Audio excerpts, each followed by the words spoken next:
завтрак. Күн сайын ошондой завтрак берет. Бул обед. Бүгүн праздник, ошол үчүн биз мындай оливье и эмеси апельсинге. Күн сайын мындай салат в основном капуста менен сабиз менен. Бул полдник, күн сайын же пицца, же булочки, же самсы ушундай. Это и ужин. Праздник үчүн эле ушундай кылып атасыңар да? Праздник үчүн только чуть-чуть башкача салат, анан эмеси пошток. Апельсин пошток. Канча эмеге?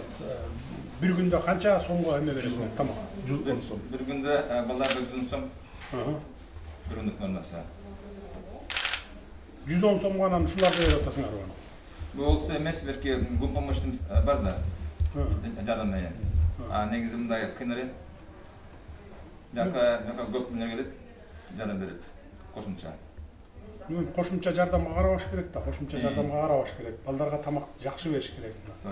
Эгерде балдарга жакшы тамакты берсек, мына ошондо ден соолугу болот. Ошондо тез чоңоёт, акыл эстүү чоңоёт дегенде. 110 сом болсо, канчанчы жылдан бери 110 сом? 15 жылдан бери. 15-жылдан бери. 7 жыл болуп, 110 сом. Андан бери канча инфляция өстү? 110 сом болсо, сизге тапшырманда 2 эсе көтөрөсүз.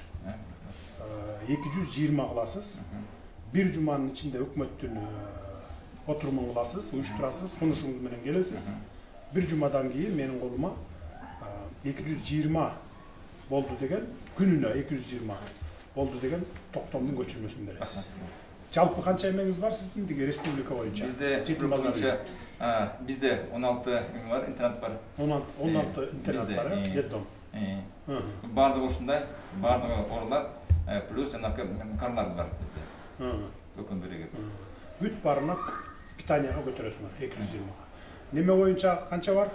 Минобразование. Минобразование боюнча бүгүнкү күндө 21 бар интернат. 21 интернат бар. Аларда количествосы канча балдардын? Аларки 2800. 2800. Силердечи 2000? Бизде 2700. 2700, 2800. 5000 тегерек экен, 5000, 5000 акча. Андан кийин дагы эмнеки дагы бар? Минздравтыкка 3. 3 бир интернат бар алар.